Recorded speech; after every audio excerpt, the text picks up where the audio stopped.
Just waiting for everything to settle down.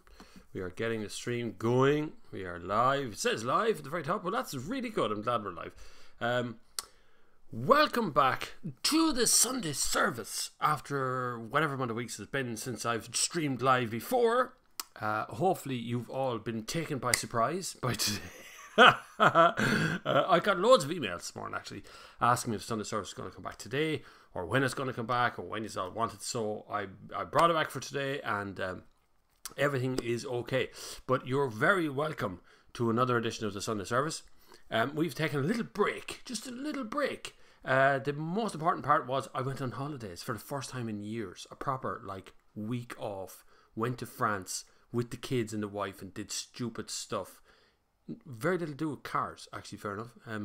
We had a hire car. We had an Opel Corsa, a 1 litre 3-cylinder with cruise control and air conditioning and all sorts of things. Just an ordinary hire car, nothing special. It was a great car, actually. I love that little Corsa. It really did very well. Here's Andy is here. What about you, stranger? What's the crack, man?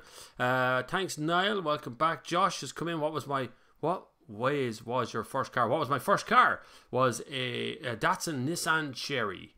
The first car I owned, not the first car I drove. First car I drove, I was only 8, and I drove a Mark 1 Escort, Ford Escort van. And I have my lemon and ginger tea. I got some sun. My face hurts. Hi, Dill Bong. Good to have you aboard, boy. Stream health seems to have gone yellow for some reason. I don't know why that's gone yellow there, but it is. Hopefully it'll be okay. It's starting to work out there. And just check back on my OBS. We are using OBS system, which means that you can rewind this. If you just joined us in the middle, you can go back to the beginning of it. You can go up to 4 hours back into the stream. Thank you very much, of course, again this week to Clearwater.ie. Just going to run a little thing, run the sting. This review is made possible by Clearwater.ie.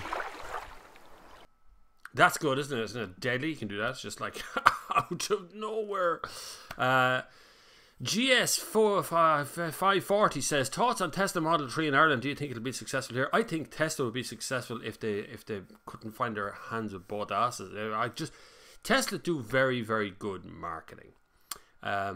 So much so that Elon Musk gets upset with us journalists whenever we talk about his cars because we never say all the nice things.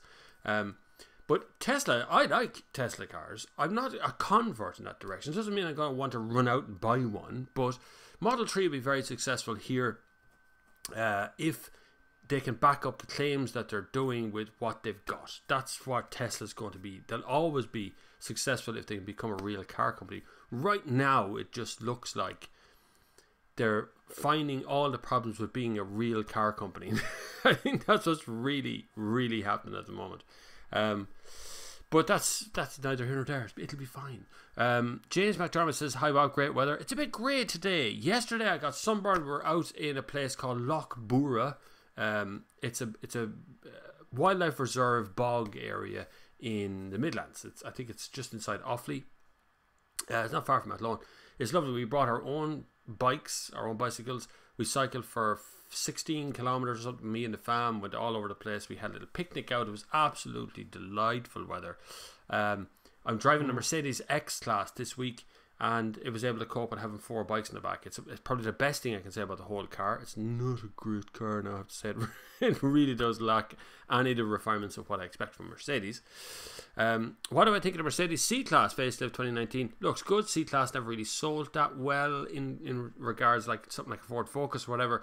Mercedes C-Class is always a little bit higher spec. Always been a little bit small as well. I do like what Mercedes are doing probably 90% of the time. They've got a few duffers in it right now. That X-Class is one of them. The C-Class looks like it's going to be good. It's always been a solid performer for Mercedes to have a C-Class. So hopefully that solid performance will continue with the next C-Class for 2019. But we'll see in 2019 obviously. Best wishes from Port Glennon, County Antrim. Oh, come on. Great to see you back. Sunday's not the same without your show. Thank you very much. Siberian Hermit. You're very, very delightful to have you here. Do you know, the other day, I was... Where the hell was I? I can't remember. I was in a petrol station anyway. And I was walked in, and a fella says, "You're the Sunday service guy." He hadn't seen another video of any kind, just the Sunday service. So, very weird. June Quinn says, "Hi Bob, just bought a second-hand Nissan Leaf, in part based on your thoughts. Love it. Went from paying 100 quid a month in petrol to £25 a month on electric. Saving money despite moving from cheap Kia Picanto. You do kind of, yes. If you're able to make the mental switch that's required to move to electric, and that ability to be able to chase the power wherever it goes, then Nissan Leaf is for you 100%, even the used ones. But remember that the generation 1 Nissan Leaf would be looking to get 100 kilometers range from one full tank, so you will always be chasing the electric. But if you're still on the fence, still worried about range anxiety and will I be able to do 200 kilometers range a day, or then, you know, if you're really thinking like that, that's a really difficult place to be. It's hard to make the move. But if it suits you, Jim, and works well for you, you should save a fortune over time. You will find in a few months' time that you actually have cash in your pocket and you wonder where it came from. It's a bit like giving up smoking, to be honest with you. You suddenly have saved like 10 grand and no one knows how you did it. Eric, hi Bob, welcome back. Hope you enjoyed that weather. I have been enjoying the weather, hence the tan on the face. It was lovely. I didn't take any time off from making videos. I still made videos throughout the whole time. As you've seen, most of you probably won't even notice that I wasn't here, other than the Sunday service wasn't on. The first week off I had was like 3 weeks ago, I think, and we went to France and sailed about down around Biarritz. We actually went with a company. Actually, should I mention the company, because it's like I wasn't sponsored in any way at all. It was a camp company. It was really good. You go to these kind of French camps, which are not like Irish camps whatsoever. They are a beautiful sort of staying among nice people on streets and roads and stuff. It was called YOLO Village, something like that. It was really good. Then we went down to Biarritz for the day, which the camp is just north of there. We went to San Sebastian, which is in Spain. Actually, it's about 30 kilometers further on. Went around for the day to Bilbao. Went to the Guggenheim Museum in Spain as well. Northern Spain, beautiful, worth a visit. Bilbao, the Guggenheim Museum staff are ignorant, really, really properly ignorant. I never had experienced that in Spain before. I always found Spanish people to be incredibly nice, but these people were just totally ignorant.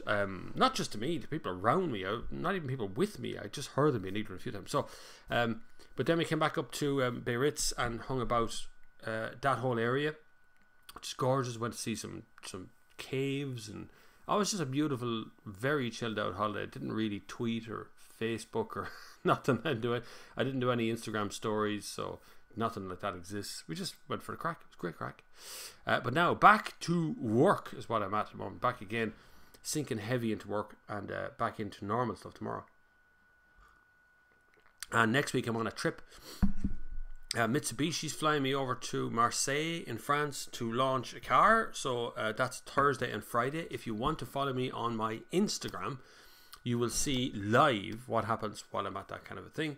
And I have another question to pose for you today as well, which is always worth an ask. I want to see if people are interested in having a second channel from me that isn't cars, that's maybe more travel, or maybe more my thoughts on something, or, you know, kind of a vlog channel that's separate from this channel. So I just want to know, leave a comment or mention down below there as to whether you think that would be a good idea or not. i30N from Automotor says, i30N versus the new Type R versus the Megane RS. Okay, that's a good question. The Honda Civic Type R, there is a video on the way that I've had it, I've reviewed it. It's still clown shoes, but it's a lot more comfortable. And kind of more usable and practical, but it's still, whether I could use it every day, I don't know. I think it would annoy the crap out of me after a while. But performance wise, the Honda Civic Type R is going to be the best of those three. It is going to be the fastest. It is an incredibly efficient machine at getting from 0 to a million miles an hour. It's much more comfortable than it used to be. Megane RS used to be my favourite. I haven't driven the new one, the brand new one. So I'm not entirely sure of that, but Megane RS was my favourite of those front wheel drive hot hatch craziness, and the i30N is the sensible buy of the three of those. So you could live happily every single day with an i30N. It's practical. You get 5 people into it. There's shopping bag hooks. There's all the normal stuff that you want in a car, and yet it's got good performance. But what I would actually buy from those ones would be a Golf GTI. So not even on your list, Otto, but I would definitely buy the Golf GTI. There's a Petrolhead 94. Afternoon, my man. VS versus VRS, says Andy. Don't know what that means, but yes. Had I drove all? Yes, I have driven. No, I haven't driven the Megane RS. Thoughts on the Jag I-Pace? I think it's a great marketing ploy. I think it's really good. They very carefully selected the people to bring on their launch. Electric type people who could go there. I think a lot of them got overawed by what Jaguar is capable of, what they can do, and how much money they spent on the car.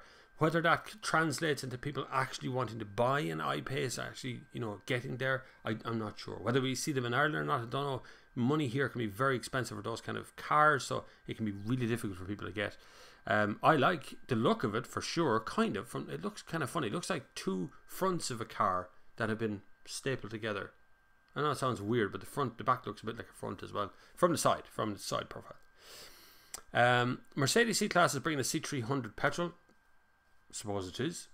Maybe, yeah.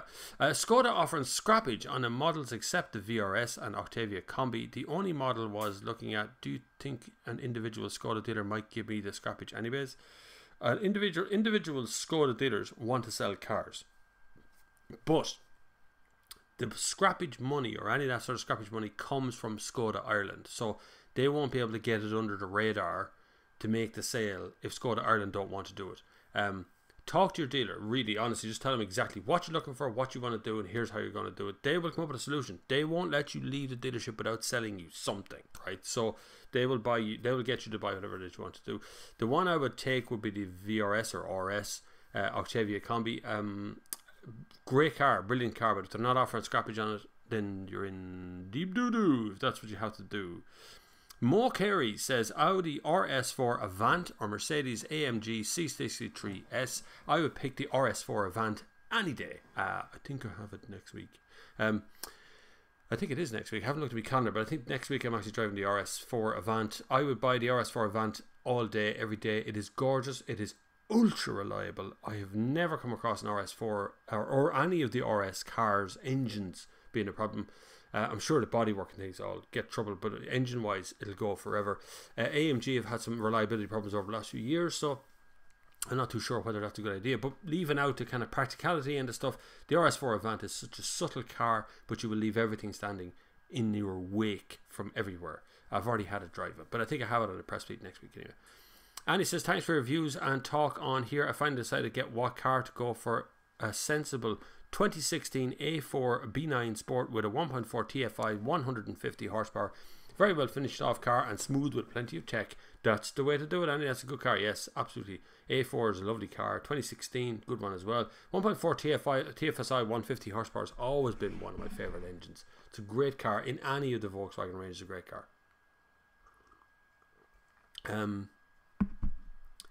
They're asking each other questions now. Petrolhead asks Andy if he found a petrol A4 in Ireland. I don't know. Obviously he did, but must have taken a bit of search. Petrol is not a big thing here in Ireland. It's getting there though. It's getting there. I have lemon and ginger tea for those who are asking. Bob, have you ever really been far as decided you guys go back? That's a tough question to read. Hold on, it probably isn't. English maybe not your first language.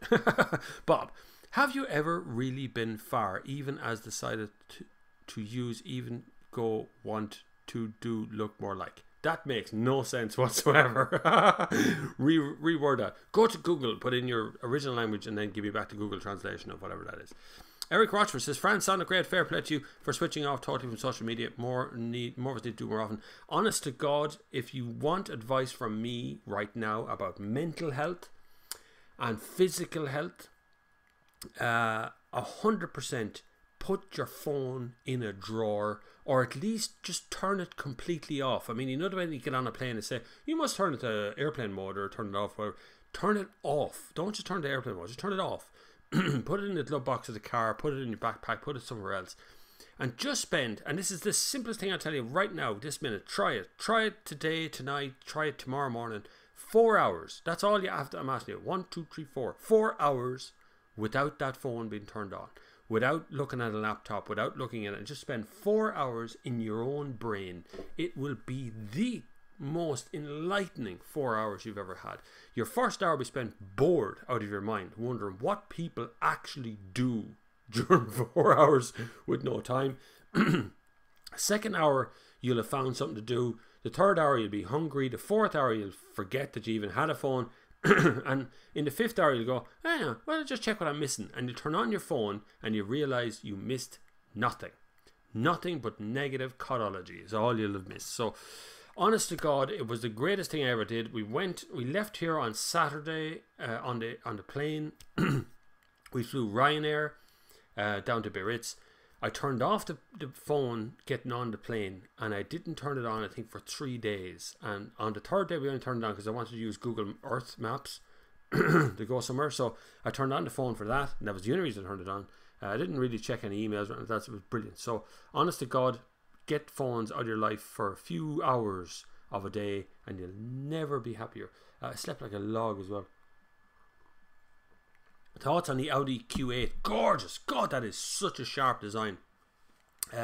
Love the cuts and lines. It just looks amazing. Now, often drawings or renders or whatever they're after putting out will look a lot better than the car. When you physically see the thing in front of you, you can look at it and go, well, on a grey day in the arse end of Offaly, that doesn't look as nice as it did on the beautiful back roads in Austin, Texas or somewhere, you know. So it can be very different, but right now the Audi 8 or Q8 looks absolutely outstanding color-wise. What do you think of the Ford EcoSport with the EcoBoost petrol? No. Ford EcoSport? No. It's a big no. Don't buy that car. Do not. Honest to God, you'll hate yourself. You'll hate the car and you'll hate yourself within inside 6 months. Ford make outstanding cars. Some of them a little bit tired of more. The Ford Fiesta is one of the best ones that they make at the moment. New Ford Focus on the way. The Mondeo is tired and needs refreshed. The hybrid one needs that thing gone out of boot really quickly. The EcoSport is some sort of a Mexican, South American car that has made its way over here, and it's terrible look. It's weird. It's tiny. It responds badly to wind. I mean, it just kind of leans over like a sail down one side, and the back door open inside of it, that will drive you nuts. Don't buy it, Alan. Whatever else you do. Buy a Ford Fiesta. You'll be just as big in cabin size and you have a nicer car entirely. Thoughts on the BMW 8 Series? Does it beat the 6 Grand Coupe? It'll beat the 6 Grand Coupe until Audi refresh the 6 Grand Coupe. And then it probably won't, no.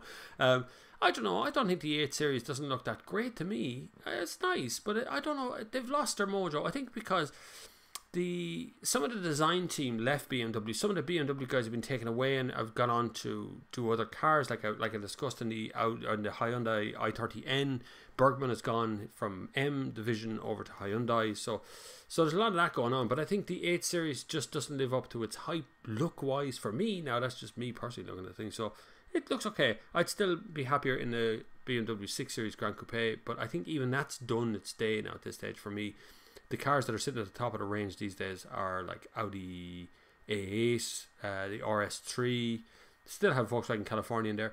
I got a super chat there. It's 500 DKK, whatever that is. Thank you very much. You're very good. Thank you. I can't see your name for some reason. It has not popped up on the screen. I can see your picture, but not your name. So when I reach it, I will get there. Thank you. Bob got to drive in a day one edition Model 3 Tesla this week. The torque is nuts. I think around $54,000 US, but there are a few K in grants here now to buy one. Torque is always nuts in all electric cars. Even in the bottom end, Generation 1 Nissan Leaf, the first thoughts everybody has is, God, it's so fast to get going. Yes, it is, because torque is something that electric cars do very well because there isn't a gearbox. The engine's basically connected to the drive shaft, so when you press go on the pedal, you get all the torque goes straight into the drive shaft, and away she goes. So they're all kind of fast. Living with them can be a different story entirely. I saw a post on Twitter this morning, a man talking about finding his model. It's a Model S, I think, and it was in for repair, something to do with a battery failure, and it's sitting in a lot full of other. He found it anyway, sitting in a lot full of other Teslas. So I was on my phone trying to find that post, but I can't find it now. If anybody follows me on Twitter or Instagram, you probably would have seen me recently running in Portlaoise and trying to cross a level crossing, and it's dangerous, lethal, stupid. But just find it on Instagram. You can find me at Bob Flavin on Instagram and at Bob Flavin on Twitter if you want to do that. Instagram is probably the nicest place to follow because you get to see pictures of all the cars I'm driving instantly while I'm there, while I'm at it. What are your views on WLTP issue that is dominating the motor industry at the moment? Impossible to order cars at the moment. Yeah, I know. Doesn't that just put a torpedo on the side of all the fuel economy figures? So anyone's not aware, WLTP is World something, I forget what it is, but basically what it is a harmonization of how we test for fuel economy, because up until now we had this one that came from, I don't know, years and years and years ago. So what happened was, car companies were told, go test your cars, give us your fuel economy figure. So what would happen is you go to Germany and you'd see a car driving down the Autobahn at 100 kilometers an hour, and all the seams will be taped up and all the wing mirrors will be taken off and all the seats will be taken out of the car, and they'd report their fuel economy figures as 4.9 litres per 100 kilometres. And the car company will report that, and then of course that's the only information we have. So as journalists we're going, they say it's 4.9, and what I got when I had the car for a week was 7.6, and it was a load of lies. So a big difference between the two. So what it changed over to is that all cars are tested in a wind tunnel or in a rolling road situation, and they're not allowed to tape up anything. All the cars have to be the same. They all have to be the one, like the crash test, they all have to be the same kind of car, and that figure will be reported. But what's happened is it's changed the CO2 figures and the fuel economy figures of all cars. They're all going upwards very quickly, which is making it very difficult for car dealers to order a car, or for end users to order a car, because the car they thought was going to be very low CO2, very fuel efficient, now has a new figure on it, and it's not low CO2 and it's not very fuel efficient. So it's really, it's a time of flux again. It's also a time of kind of hiding. There's a lot of hiding going on. There's a lot of problems over the last few years with the way fuel economy was and the way CO2 emissions are and the way NOx emissions are. So there's a bit of hiding going on there as well. But all the same, it's a good move to harmonise the system, but right now it's absolutely screwed up stocks and ordering. That's the problem. That's really nice. That lemon and ginger tea is really nice. I don't normally drink lemon and ginger tea. I just have a nice change for today. Ability to achieve, Ireland says, hi Bob, great to watch you as my head is wrecked and I'm stuck in hospital again and browned off. Had an operation on Thursday and should be home at the weekend. Or early the following week. What was the operation for? Tell us. The community waits to find out what's going on. Hopefully you'll be good and get yourself out of hospital. Hospitals are often very hard places to deal with. I know when my mother died a couple of years ago, I spent a lot of time bringing her every Monday or Tuesday or Wednesday for appointments in hospitals, and then closer to the end we ended up in Nace Hospital, and there was a lot, they're a horrible place, because a hospital is designed for the doctors and nurses to give you things to make you feel better. They're not really designed for you and your brain to feel better about what's happening around you. So a lot of the time you're restricted to bed, you're not allowed out, you can't go down to a different floor, you can't go, there's no garden, there's no outside world, just hospital exists that way. It's terrible in Ireland in that respect. Hospitals here are hugely underfunded and then massively bloated with management, and that is the biggest problem, is you've got all these managers who they aren't patient related people, who are dictating to nurses who are now much closer to doctors. They can't give you an aspirin without filling out 30,000 sheets and spending all their time doing documentation, and the care part is lacking somewhere along the way. This idea that the patients have to just sit in bed all day and do nothing to get better, that's obviously so wrong. It's activity they need, it's things to do, it's Scrabble or poker or whatever, something that can be done, not just lying around a bed, getting out and getting moving, wherever possible. But anyway, hopefully Ability to Achieve Ireland, you are feeling a little bit better, or you will be soon, Mark. We'll keep up the good work. Stay tuned in. We'll keep chatting to you along the way. Let us know how you're feeling. Where was I? There we are. Tobias Flitcher, I can't pronounce your last name, I'm terribly sorry, says, love your high mileage Octavia review. There's more of that coming, by the way. There's more of that. You're very kind. Thank you very much for your 500 DKK. That's very generous of you. Thank you. There's more of that high mileage stuff on the way, by the way. That we have. I have a plan with Skoda. We're kind of planning a series, or I'm planning a series. It's a sort of a how to repair thing. It's a kind of how to service a car, how to do the brakes, how to do all sorts of stuff. And I know that car exists, so it's a good candidate for this series, which would be really cool. Hopefully it would be interesting. It'd be a good crack out. I'll show you how to do a service on a car, how to do the brake linings, brake shoes, kind of an Ed China thing, you know, bring you through each one of the stuff that's there. Anyway, Eric says, regarding the second channel, you've great handle on general consumer issues and looking at things from the consumer viewpoint, so I think this is something you should focus on, as people will listen to you. I was kind of thinking the same thing. You see, I'm not looking for like a massive following on the second channel, but there is topics and things that I can't really cover, because this channel is starting to get bigger and bigger and bigger. Like, we're heading towards 30,000 subscribers now, although there was a couple of weeks back where everything just fell off a cliff. View count just went through the floor, and it's a kind of a YouTube wide thing, but it's recovering now very quickly. I've had 200 and something subscribers in the last week and a half or something. Really has come back around very fast. But there's topics I can't really touch here, because people won't watch it here, because they want to see cars, they want to see car reviews and things about cars. So there's topics I can't touch here, and there's things about running, about mental health, about getting outside, about looking after your kids, about, you know, there's all sorts of things that it can be covered in different channels. So that's why I was thinking of a second channel. But from a consumer point of view, I do cover a lot of stuff consumer wise, so I do try and get anybody like that. Hi Bob, any news about new Lexus ES? Thanks. No, I haven't had any press releases just yet, but Lexus are doing some cool stuff this year. Cheers Bob, enjoy the Sunday service every week. Thanks Kieran.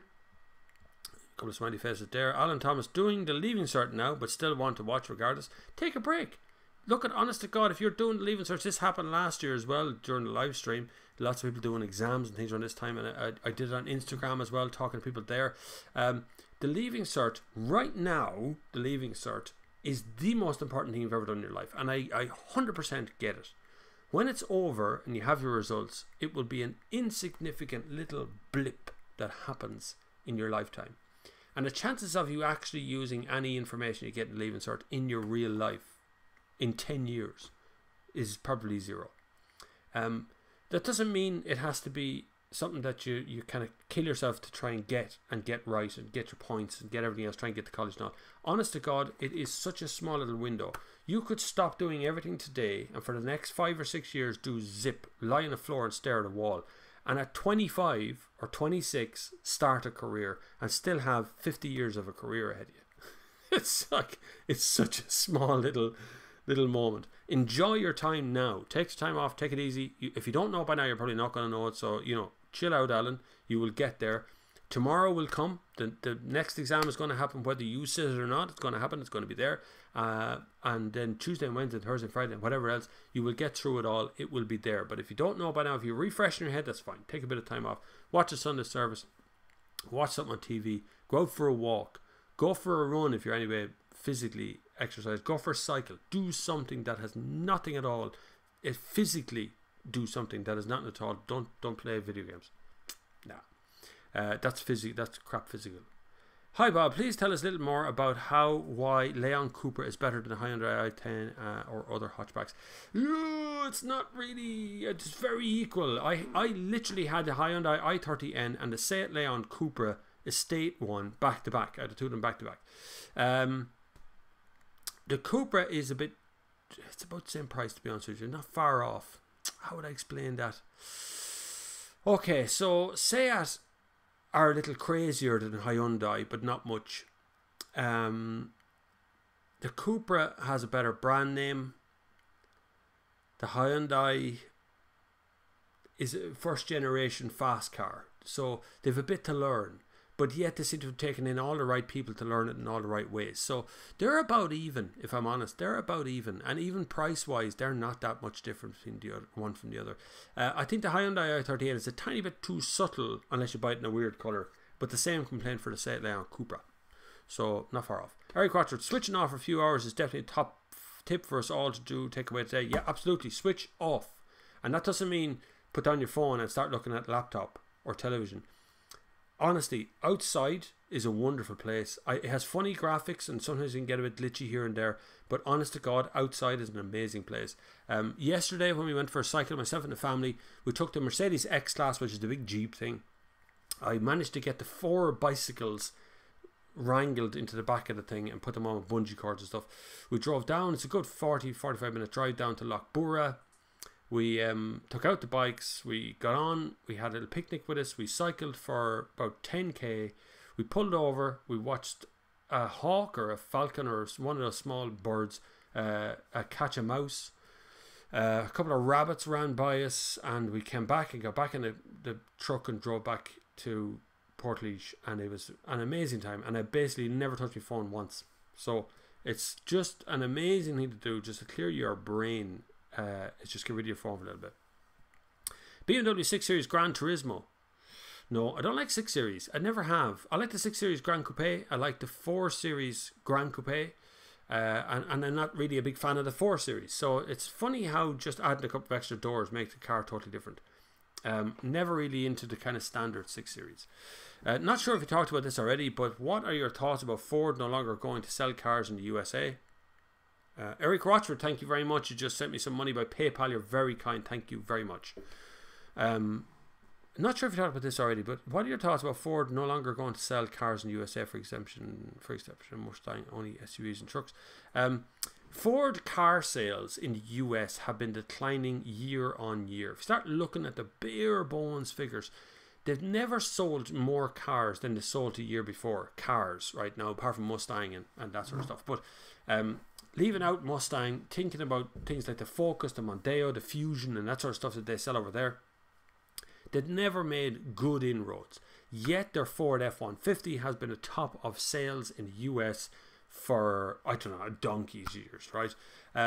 Mustang has always competed very well in that segment as well, and all of their kind of SUV type cars have done much better over there. So it's a purely monetary point of view that they're doing that.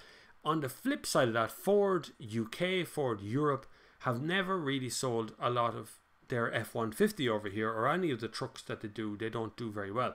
Although I do love Ford Ranger. So it's purely a monetary thing. Ford are in deep doo-doo when it comes to money.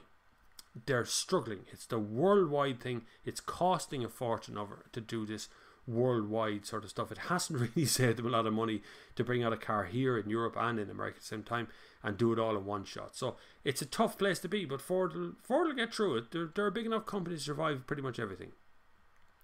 Annie McPhee says Danish krone €67.50 is what Tobias has sent by sending 500 Danish krone. You're very good. Thank you so much.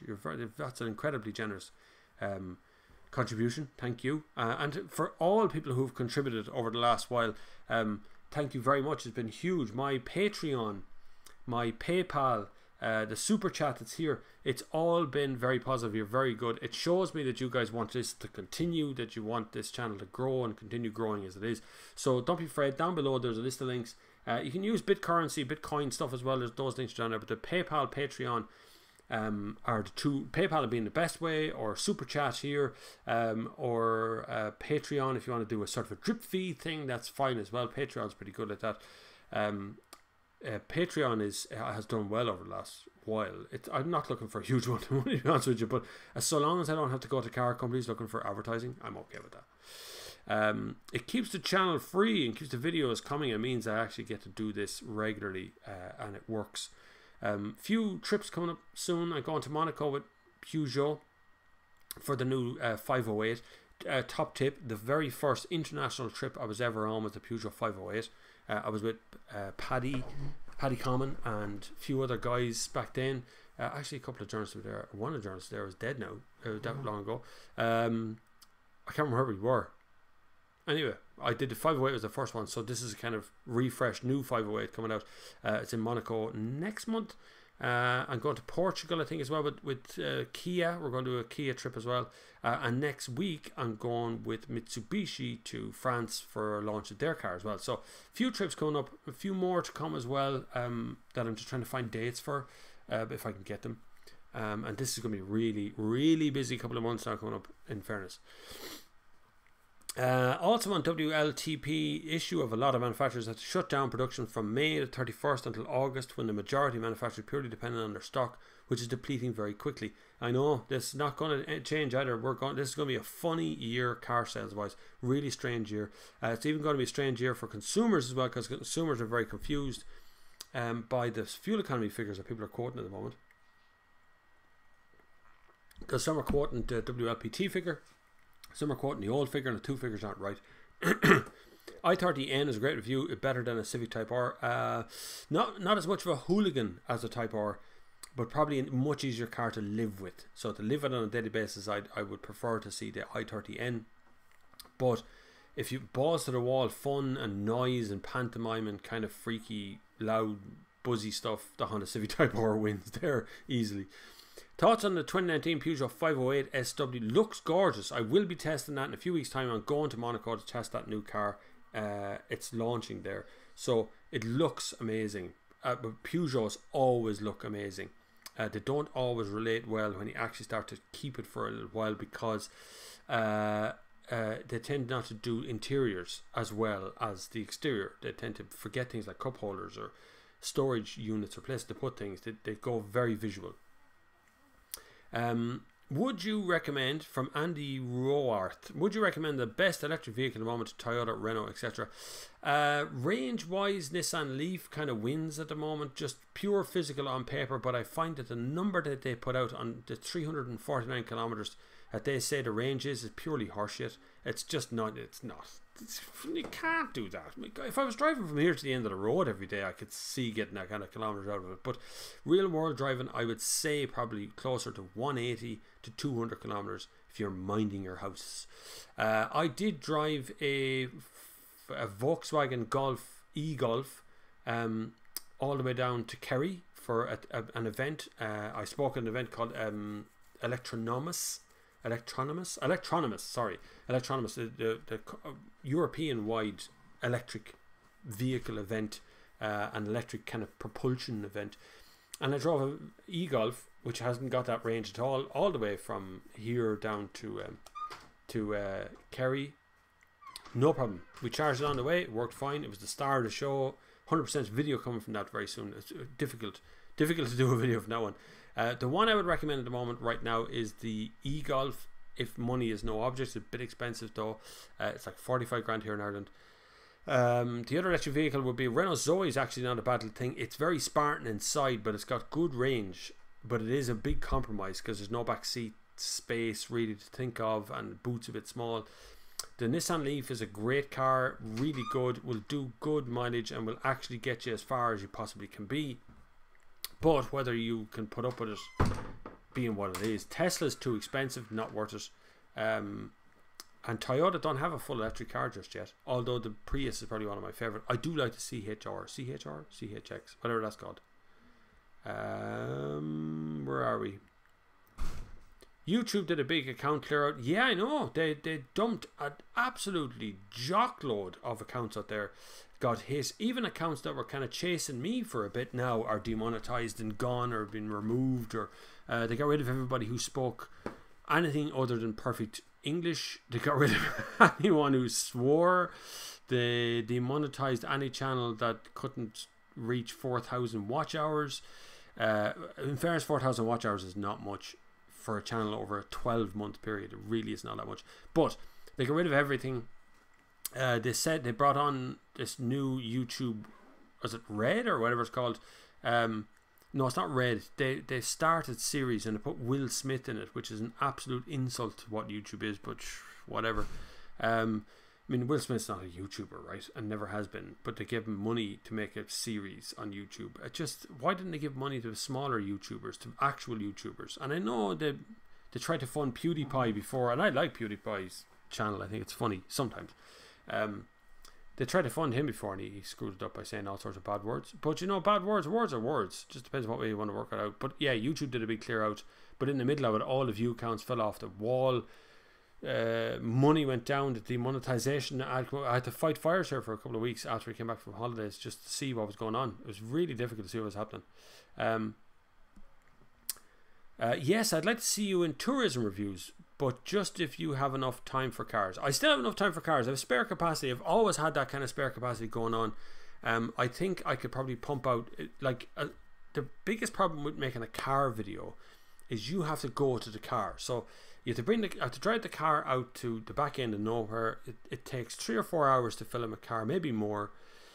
Then you come back and edit all that together, and it takes 3 or 4 hours or 5 hours to try and edit that together. And that's the big thing. If I was making a video like a travel video where I'm already there, or I'm making a video here where I'm just talking to camera direct, I could do that in 20 minutes.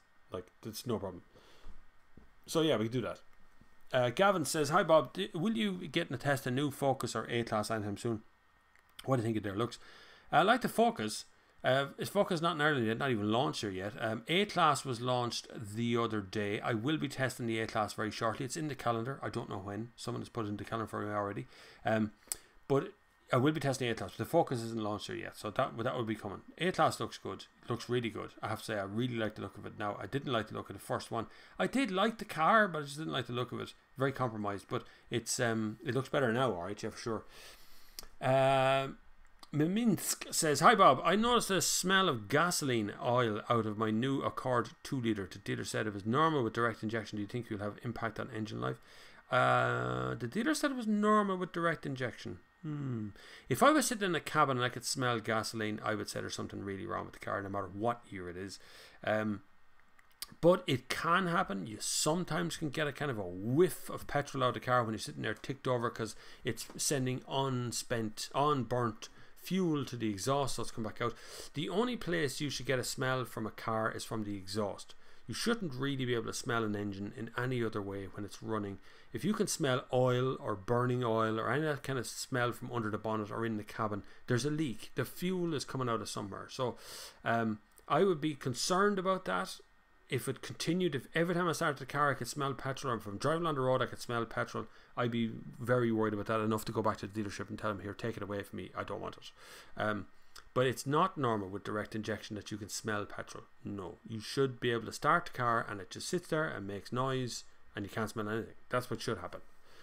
Depending if it's brand new or not. Older cars can stink to high heaven. If you ever sat at a classic car show and they all drive by and all you can smell is petrol as they go by. So if it's an older one, maybe, yeah. But if it's brand new, as you say, I would be concerned about that. Yippee has sent $5. Thank you very much, Yippee. You're very kind. Kieran H, the new 508 looks absolutely stunning inside and out. The Hyundai i40 could do an updated state. Looks dated. It does, you're dead right. It does actually look dated. It's funny how quick things become dated these days. Wow, forgot about the like button bouncing my accounts now. You see, yeah, you got to click the like button, see what's happening, guys. That's the way it works. Skoda Kodiaq is a lovely car, but lead time is ridiculous long. Spoke to a woman on Thursday looking to order one, and she won't get it till next February. Surely Skoda need to stop underselling themselves. I don't think Skoda is underselling themselves. I think what's after happening is that Volkswagen has said, hold on now, you're eating into the sales of our cars and the sales of our group cars, so we'll have to restrict the sales. Plus, if you flood the market, if we go back a few years, the first car company ever to flood the market with a car was Fiat. And there's a great story attached to that. Sorry, you had a drink there. There's a great story attached to how Fiat did that. So what it did was they created a thing called open book pricing. So they would show you the car and how much profit they make out of it and all. Oh, it was good. It was good. It was fine. They brought out the Punto. And suddenly they discounted that car massively. And they manufactured enough to suit every possible market out there. But the thing was, the discount they gave made the car affordable by everybody. So in Ireland, you ended up at every second person driving a Fiat Punto. Everybody had one. It was a great car. No problem with it whatsoever. But the 1 year they started doing scrappage, so they increased their sales year on year for 3, maybe even 4 years on this Punto. They kept pounding and pounding and pounding until eventually the people who bought the first generation Punto came in to trade them in and realised they weren't worth a penny. Nobody wanted the stuff. There was so many cars out there that didn't want them anymore. And that caused Fiat sales to fall off a cliff.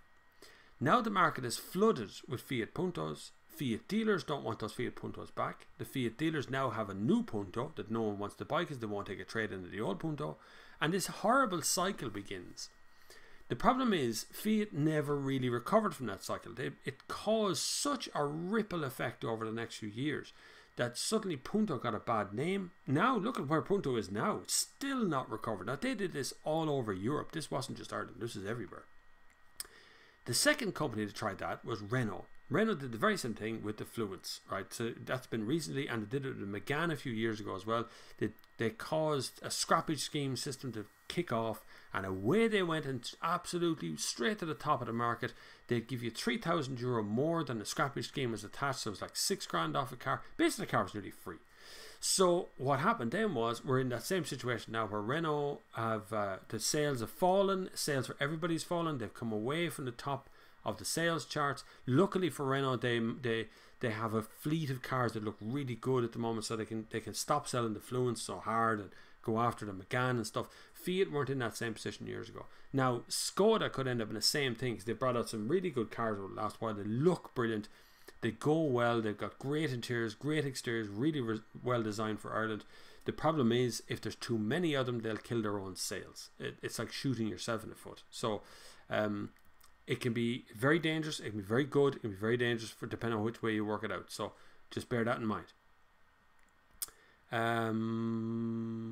Hold on, just want to check on something down here, make sure we're okay. Everything's going okay. Yeah, the stream is looking fine. The stream is looking really good, actually. You can support this stream on many different ways, but the way to do it is either the super chat right here on YouTube, which is just a little $ there under the chat. You can also do it on PayPal, so you just look at bobflav at thenextgear.com on PayPal, or there's a link down in the comments.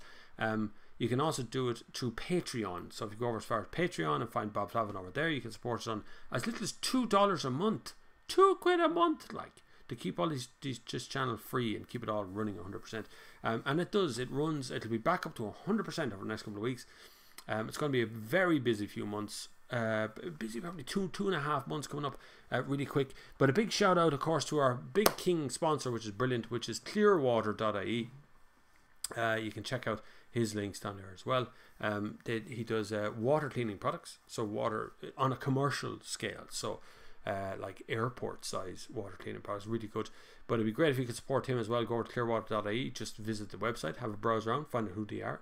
And if you're interested, if you're a business or you're someone who thinks you want to get your message out here on YouTube and you want to talk to me about sponsoring videos, about having long-term sponsorship, please go ahead. But just remember that I'm consumer based, so you can't buy me to say that your car is brilliant or your products are brilliant. You can send me products to test. Actually, just remembered, I did get products to test.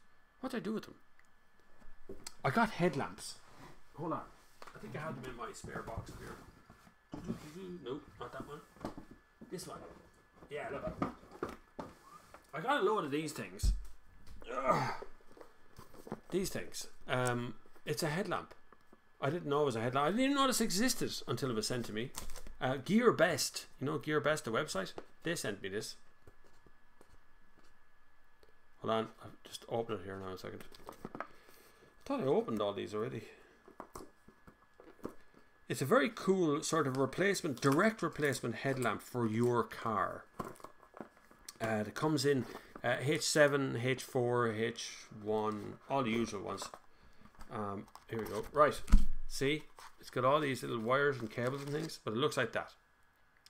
So, this is supposed to, I haven't tried this yet, but this is supposed to replace your current headlamp with an LED one. You actually see the LED thing on the side of it there. Looks interesting. It looks like it has a fan on the back of it, and it has a box in the middle of it. Like, it looks fairly complex. But they sent me a pile of these, so I'm going to figure out which one is the ones you need, and I'm going to give them away in a competition, right? And then you can test them. It comes with a little manual and all. It might be in Chinese. No, it's in English. It's all right. Instant bright, advanced technology, guarantee of travel. Guarantee of travel.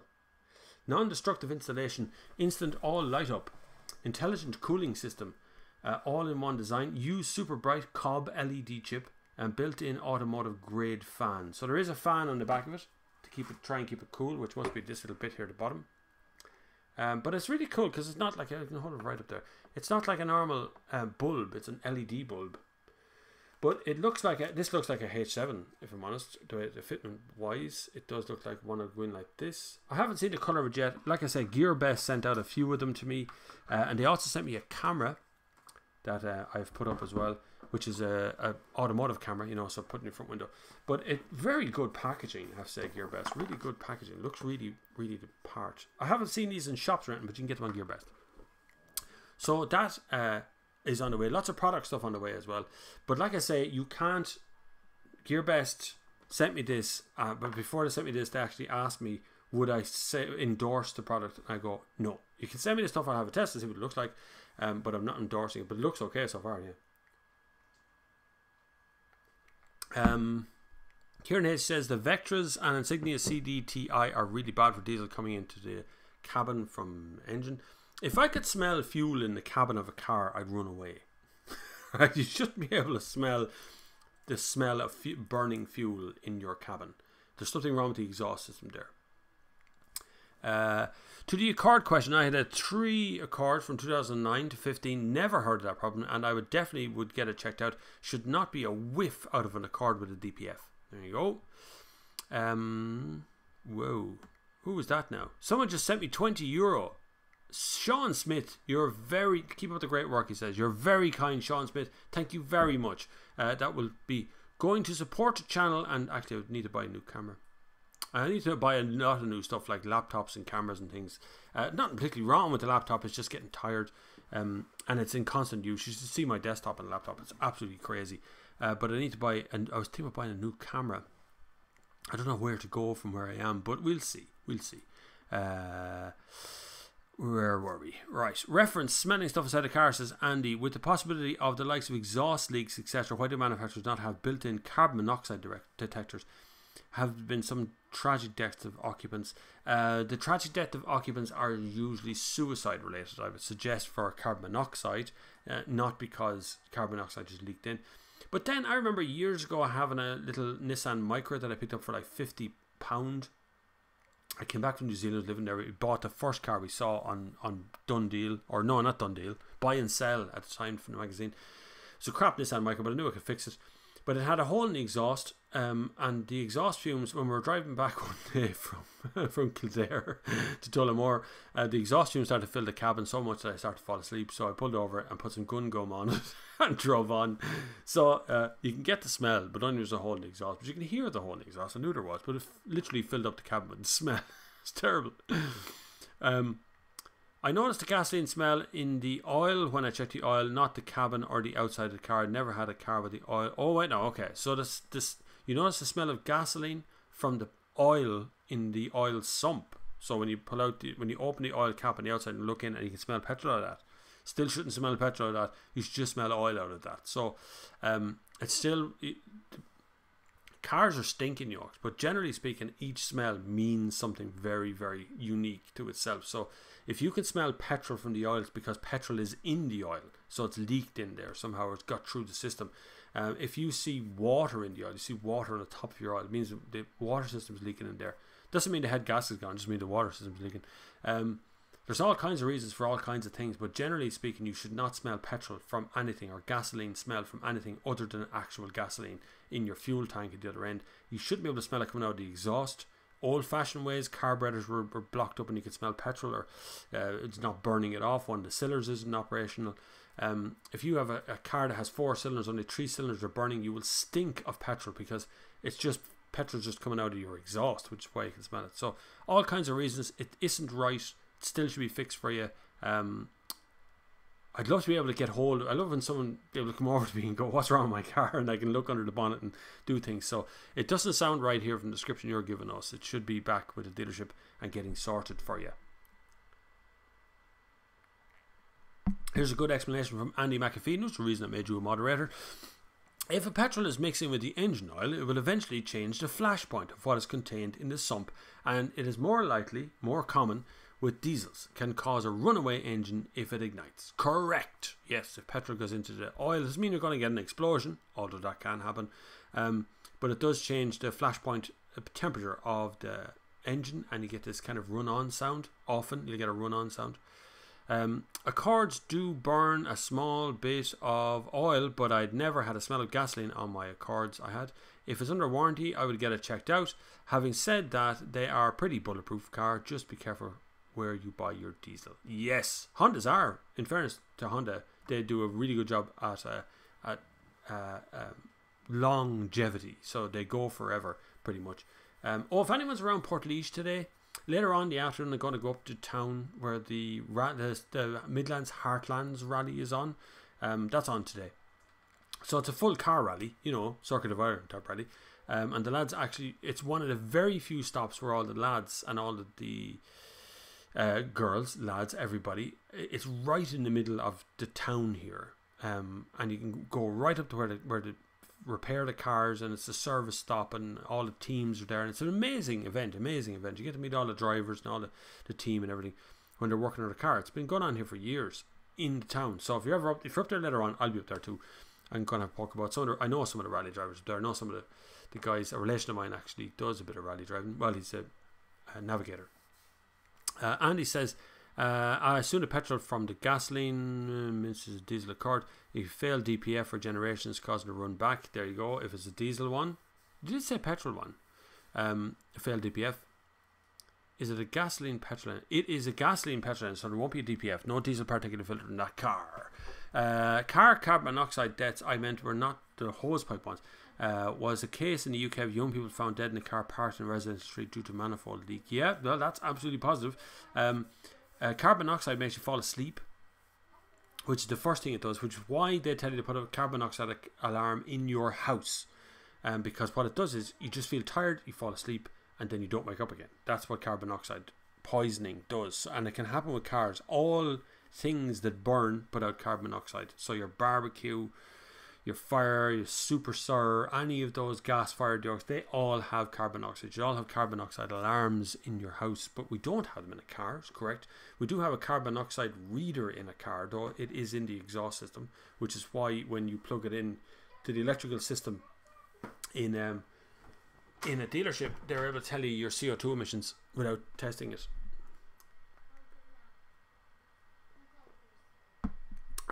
Sorry, taking a drink of water there. Wizardon says, hi Bob, would you mind giving a shout out to my new YouTube channel, EV Options Ireland? It's based around everything EV related, EV cars, EV car chargers and renewable energy. Thanks, Brennan. No problem, Brennan. There you go. Hopefully, I haven't seen it, so I'm not recommending it. I'm just saying the channel exists. But there you go, EV Options Ireland. Check that one out. See what it's like. Make sure you throw out your content. Hit me a link every once in a while. I'll have a look at it myself. Later on, I can't look at it now, we'll look at it after. Anyway, Audi had a track day at the local track here. I drove an RS3, RS5 or 8 at high speeds. When done, Audi asked our favourite, and 30 to 32 people said the RS5. Yeah, some cars suit a track more than others. Some cars suit certain kinds of drivers more than others. If you're an Audi driver, BMW driver, an RS5, RS4 is probably where you're thinking. RS3 is for people who, like me, would be a unique case. I've driven so many different kind of cars, very hard to get excited about a car. So RS3 excites me because it's on a different scale and what it's capable of doing and how it does it and where it goes and how it gets there. RS3 seems to work very well for me. So RS5 is a beautiful car. Actually, all the RS range is pretty good. R8, yeah, it never really excited me. That end of the market doesn't. It's very, I could design a car tomorrow with the help of someone who could sketch. That could excite everybody into buying a car. Without a shadow of a doubt, I could do it. It's much harder to excite people when you're talking about an Audi A4, or you're talking about a C-Class, or a 3 Series, or, you know, a Ford Focus or something. It's very hard to get people excited about that end of the car. So I think that all of the kind of cool bit of the cars is in that segment.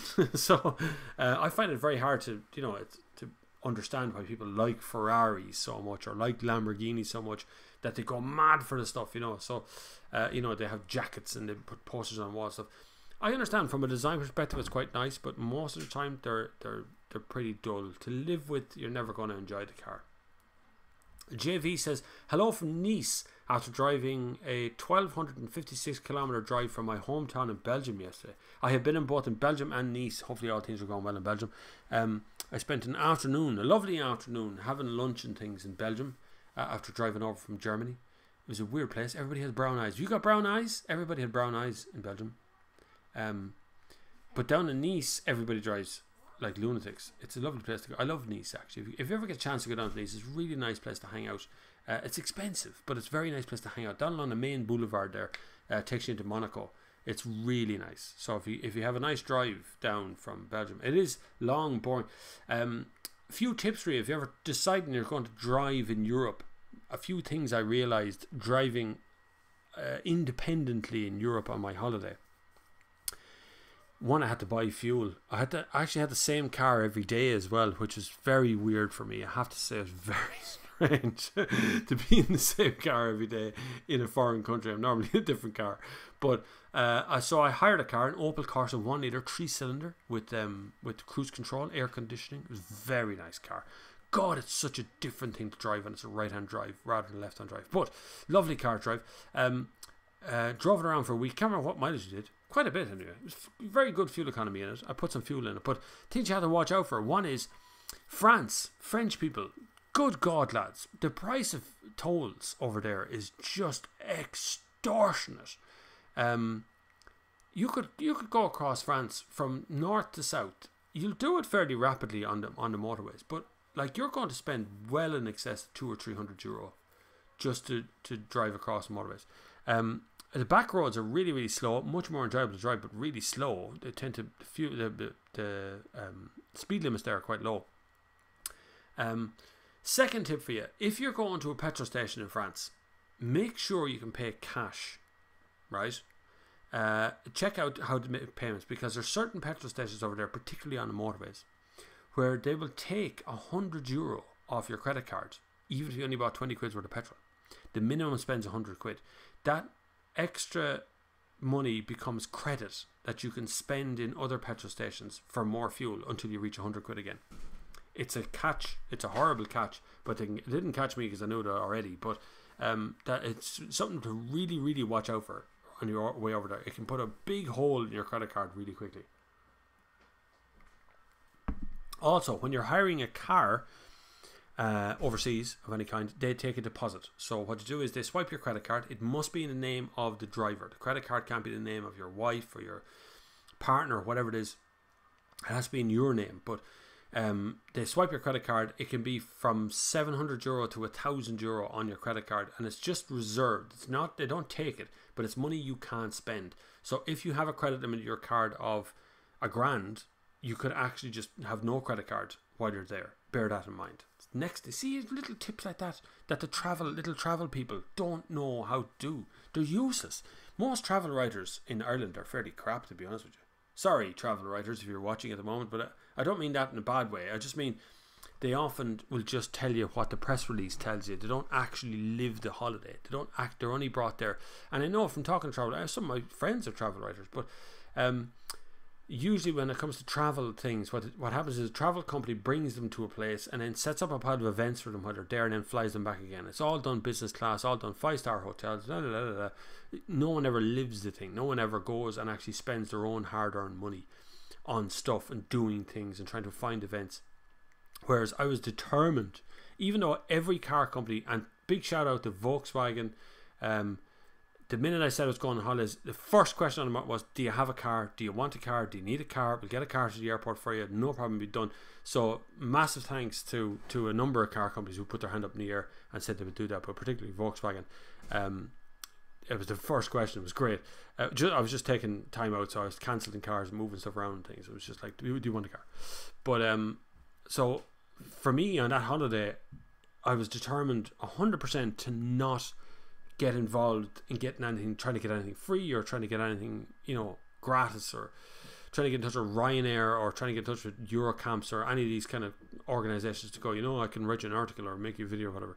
None. I wanted none of it. I didn't even bring a video camera. I didn't bring a drone and bring nothing. I brought a little point and shoot thing for taking family photographs, and I brought my phone for taking other photographs, and that was pretty much it. And it was delightful. I mean, proper like switch off, do nothing. I didn't. You noticed there was no Instagram stories over the week. I didn't put up any pictures of the trip itself until I came back. It was just like, no, I'm going to do this. This is my thing, and then back to work for for the next few weeks, so that's happening as well. We are 1 hour and 4 minutes into this already. The time just boots along on the Sunday service, it really does, and it's such a brilliant community. Everyone talking to each other now, which is absolutely deadly. I got so many emails and tweets and things over the last couple of weeks going, when's the Sunday service back? When are you going to start again? When do you want to do more Sunday service? So it's back now. I'll be back now for the next few weeks as well. I'm trying to arrange to do a Sunday service at a show as well. See if I can do that, because there's always some sort of a show on a Sunday over the summer. But I've just enjoyed the last few weeks doing nothing but putting my feet up or bringing the kids out somewhere or going for a cycle or running. I've been running a lot as well. I do about 100 kilometers a month now. And I'm hoping to do about 100 kilometers a month in cycling as well. Need a different bike though. I think my bike is a bit old for that. It's ancient. It's grand. It's fine. It does the job, but it's fairly old. JV drove an Astra from Belgium to Nice. Just an Opel Astra. Nice car. No problem. Did you take the motorway or what you do? Need to get the 800 kilometer Octavia, do some service vids, and then do an epic EU road trip, including taking it back to where it was made in. Yes, that was kind of the plan. I think that car has nearly 1 million kilometers on it now, as far as I know. It's still going, it's still going out, so it's still up there.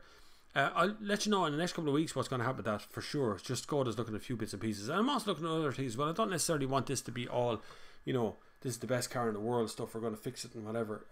There's an element of actually wanting to teach people something. I was a teacher once, but not a school teacher. I used to teach computers, ECDL to adults. So I do like to teach people how to do things, how to get things done. So I'm hoping to be able to show them how to get a service done on it. Cross 13 for EV drivers. There are two primary rapid charger networks in France, Sauterelle and Kiwi, which is operated by Easy Trip, the tolls people. They both have English language support for foreign drivers. Nissan also used to include free car transport via rail for French Leaf owners going to the south for summer, but it's quicker and easier to use a rapid charging network. I wouldn't mind sending my car on a train to go across France. France is very boring to drive in when you're driving across on the motorways. I mean, properly boring until you get to the south bit. Then the mountains, the Pyrenees appear. Then it's fun. But the middle part of France is fairly flat. I know a mate of mine just went on holidays to France and drove for 5.5 hours from the ferry to his destination, then 5.5 hours back, and his turbo is gone in his car. So, stuff happens to your own car. That's why I like hiring a car. I like to. Anyway, no big. Fergus Duffy. Fergus Duffy is very generous. Just sent me €5. Thank you very much, Fergus Duffy. It's very kind of you on this beautiful Sunday. Well, cloudy, beautiful Sunday. Still warm though. Still very warm out. Very muggy, as we might used to say. Russ Catterall says, here in France, my tip is if you have to pass through a big city, at least congestion is going to break mealtime. Yes, there is a lot of congestion in France on all roads, apart from motorways. But on all roads, going in and out of towns can be hazardous. So, but you'll have no problem finding a boulangerie and getting some croissants or bread or whatever. It's a lovely place. I adore France. The south bit that I was in had incredibly friendly people, beautiful. Learn how to ask things like parlez-vous anglais, do you speak English, that sort of stuff. So I don't speak much French, but I got by for the whole week. They do speak a lot of French. They don't all speak English. There is a lot of places you go to where no one will speak English. So I would normally tell them that I'm Irish and I'm here and I'm trying to learn English and learn French. And it works. They're lovely people, really nice, but a great time there. But if you get a chance to visit things. You're only around it once, so get in and see what everything's about. If you had to pick a mainstream brand as the driver's car brand as a whole, who would it be? Mazda. Mazda consistently for the last few years have brought out a good car in every part of their segment. They tend to mess it up by their pricing. The price always seems very high to me for Mazda. I know there's a lot of stuff in them, but they always seem to charge a lot of money for them. And the fuel economy, which is not as good as they say it was or as it's supposed to be. So, but Mazda would give you the all-round. If you bought a Mazda 6, you'd be happy driving that forever. It's just a good driver's car, decent car to feel and look at, nice amount of equipment, needs a massive update on the inside, and the sat-nav and the interface system is fairly ropey, but besides that, it's actually a pretty good car.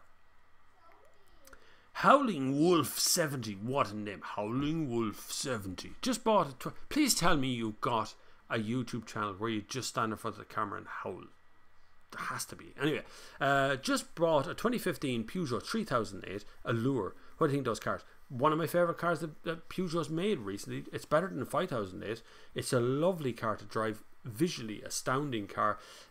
I'm over the small steering wheel. I think they should just go back to having a normal size steering wheel. But anyway, it's up to themselves. You like it, you like it. But it's a beautiful car to drive. Visually beautiful car inside. I still don't like the touch screen for the heating system. I think you should just get the knobs and put them on. They're fine. Bring back knobs. Hashtag. That's something I started ages ago. Failing the high mileage Octavia, you should use my 2001 1.9 TDI one. It's about hit 70,000 miles, and factory shoes are due a change on the back. Factory on the back, right? Brake shoes on the back is always something that's lovely when you hit the brakes really hard. But I had them since the factory 2001 factory shoes. That's my Leon had them from 2006 until one seized up. It's got new ones on the back now. Actually, I need a windscreen washer. You know, the motor inside for the spraying the windscreen is broke. I need a new one of them. I'll fit myself, I think. Maybe. It's not that cheap, not that expensive. Sean Smith says, bring me to France next time. No problem, Sean. You have a big meet over in France and have fun over in the south of France. It wasn't really so. It was in Biarritz in a holiday camp house thing. Istad says, company I work for has a policy of phones off 30 minutes after the end of workday and not back on until the start of the next workday. It's actually a recruiting aspect. America's odd. That sounds thick. That doesn't work either. Extremes are being forced to do something doesn't work. What I still suggest is when you're looking at your phone and you're thinking what I'm going to do, and you pick up your phone. It's like this instant joke. I see younger people from say age 20 to 30. They come into a room, they go into a pub, they go into a bar, hotel, lobby, whatever it is, and the first thing that happens, they walk in, they look around, they're not sure if they know anybody, so they pick up their phone and they look at it straight away. And it's like, oh, I'll just press this and press that. It's now the newspaper. It's now the thing where people look at a screen to distract themselves from feeling lonely. And I recommend to anybody 4 hours, 1 day a week, just 4 hours, just turn off your phone. And I don't mean put it in standby like that. I mean actually hold it down till it turns off and leave it off for 4 hours. Within that 4 hours, you will discover an awful lot about yourself and about your habits of phones when you can't go near them. And get outside the door. Don't replace the phone by watching television, or replace the phone by picking up the laptop and using it. Get outside the door and walk around for a bit, okay? Vladimir says, hi Bob, would it be worth trying to open a small business such as a pastry in Dublin or somewhere in Ireland? Are you Irish people interested in some delicious Romanian pies? Irish people like a pie. We're always dubious of foreign pies, but we like pies all the same. Yes, I would have no problem with that. I'd say if you're opening, I'd be opening in a city, not in a large town. Tends to be, we've had a few yokes down here in Portlaoise. Portlaoise is a large town, population of just under 40,000 people, so it's quite a big town. But yet we've had a number of restaurants try to open here. We had a vegetarian restaurant try to open here. We've had a few things, and none of it has worked out very well. In cities, different story. You tend to have such a broad spectrum of people coming in there, so you will find a lot of people want to try something new. There is, I don't know if there's a Romanian restaurant in Dublin, but there's certainly Mongolian restaurants and, sort of far out Turkish ones and these kind of smaller ones. So I'd imagine a Romanian pie shop would be just as good. Pastries are a big thing in Ireland. If you walk into any petrol station today, you get what I call brown food, which I don't eat. But you walk in, you have sausages, rashers, you have Cornish pasties, good ones, you have dumb ones. You've got all sorts of crap that sits there that's meant to make you feel good and just makes you unhealthy and gives you heart disease. But besides that, the pie stuff tends to go down well, like curry pies and all that. That tends to be the default for most people. Just don't eat too much of them. The number one cause of death in Ireland is heart disease. Actually, I would suggest the number one cause of death in Ireland is inactivity, not heart disease. So not eating stuff and not moving is the problem. That's what people do. They eat and eat and eat, and they don't burn any of those calories off. It just sits there and clogs up your arteries till you die of a heart attack. So there's a cheery mood for you right now. Eat less, move more. It's something I've picked up over the last 3 years or so, and it works for me. It doesn't work for everybody. Smithy says, hi Bob, I picked up a 2016 Jaguar XE 180 PS 2-litre diesel, and I'd like you to test it out if you can. You'd like me to test it out? Why would I test it out? Geez, you don't want me testing out your 2016 Jaguar. I'd only break it on you. I think I know who you are. Ronan Smith, is it, Smitty? I think you sent me a message. I've tons of messages to get through. I was on holiday, so I missed an absolute jock load of messages on Instagram, but I will get around to answering all of them. Jaguar XE. Didn't I test the Jaguar XE on the channel? Did I not do that already? But yeah, nice car. Good car. Jag is a good car. Most of them are fine. Most of the Jags. My i3 is on factory pads and discs at 160,000 kilometers, and I drive like a lunatic. The benefits of regen braking. That's good. And if you notice these days, Nissan have put in that pedal braking thing where you can go into the system, and instead of using the brakes for anything, it depends on how hard you push the accelerator. It's a totally different way of driving. You see Tesla's brought out a Model 3 as well. So there's a bit of it going on. It's this using the engine to regen the brake the whole time. And it's difficult to get used to, I thought. I thought it was really hard to do. Vladimir, some information coming from Andy McAfee. Get over, find a kitchen, bake up a storm and hit the streets and let people sample, see what you think. Spend a week all over repeating, see the interest. Could be genius. Absolutely, that's really good advice in fairness to you. Most people, when they're going to open a business or do a business, what happens is they plan and plan and plan and plan and plan and plan and plan. They plan so long that it never actually happens. They never actually do something. Loads of people ask me how I got where I was going, and basically I didn't have a plan. I never planned that, and I just started doing it. This YouTube thing, and the cars and the reviews and the journalism stuff. That's none of that's really that planned. I didn't really have a big overall plan. I didn't really plan how to get there. What I do is I go so far, then I hit a roadblock and I go, right, how do I get over, around or through this roadblock, and I just keep moving. That's what really happens. So if you're thinking about creating a Romanian pie shop, make some Romanian pies, go on the streets, just start selling them on the streets. People buy them, they like them, they don't like them, then find out what happened, what didn't like, what did sell, what didn't sell. I'd love to open a pancake shop. I'd love to do something like that, oat pancakes and stuff that are healthy. I just don't have time to open a shop. I do a lot of cooking, a lot of cooking, because I'm a vegetarian now. Sometimes I'm a vegan. My daughter is a vegetarian. My wife is a vegetarian. Sometimes we flick in, do a bit of meat every once in a while. My youngest daughter is not. She loves sausage and rashers, and she loves all that stuff, and that's fine. She's 8, so it doesn't really make a difference. She burns so much calories in a day, it doesn't matter. But I do a lot of cooking in the house, a hell of a lot. You just said, Sean Smith says, you just said eat less and move more. That's the French health initiative. That is true. Listen, scientifically, if you put 2,000 calories into your face and you burn 1,500 calories in a day, you will gain weight. Not that hard, right? So if you want to eat 2,000 calories a day, you must find a way to either burn 2,000 calories a day or burn 1,200, 2,000, 2,100, 3,000, whatever it is you want to burn a day. So no matter how it works out, and no matter how people think you might be fat shaming or you might be giving, oh no, don't be saying that to people, that's not always the best plan. It is. If you want to lose weight, you need to burn more calories. If you want to gain weight, you need to lose some of the weight off of you by burning more calories or by eating less. They're your only two options. There isn't a third option. There's no magic bullet.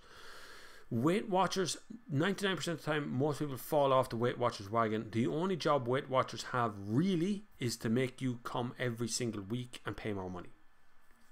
That's the only job they have. So the simple fact is, take individual responsibility. You look at yourself and go, I want to do this because I need to get something done. And after that, all else is irrelevant. You just go out.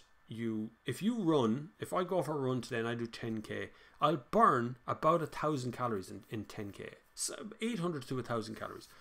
That doesn't mean I can come home here and eat 1,000 calories.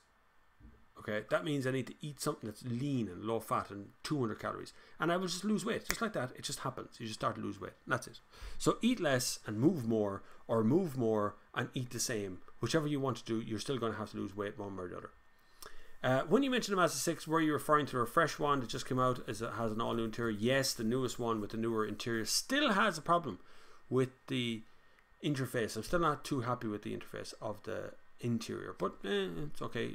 Apple CarPlay usually solves most problems, which is getting a refresh. It really needs it.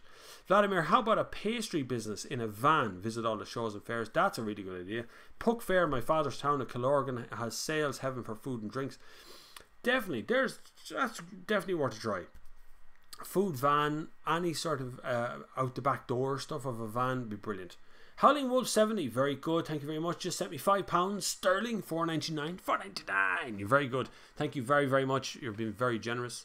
You can support this channel in multiple ways. There's all sorts of links down below.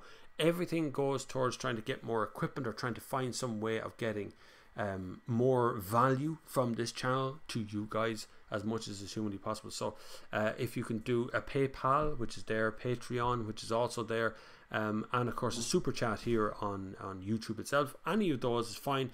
Doesn't matter the amount of money, that's irrelevant. It doesn't matter at all of it goes to the most useful things that I can find to do with it. We've upgraded some of the cameras, a few more bits to do as well. I need some more clamps and things for windscreen. You notice the videos are upgraded as well, so there's an awful lot of stuff going on that you guys can support by clicking the links down below. And of course, big shout out to clearwater.ie, who is our main channel sponsor, who's just come on, hopefully refreshing for the next couple of months as well. It's always good. Hi Bob, back on cars. Is the Liveline presenter the owner of a BMW dealership in Dublin? No, Joe Duffy. No, different Joe Duffy. Joe Duffy is owned by, actually, answered below, another UK group. It's a big conglomerate group, but it's not. That's not the same Joe Duffy. No, it's a different Joe Duffy. Even if it was, there's also Charles Hurst from the UK as well. Is another group that is involved here in Ireland and owns a lot of the Audi dealerships. So there's a bit of both. But Joe Duffy off the radio is not the same Joe Duffy that owns the car dealerships.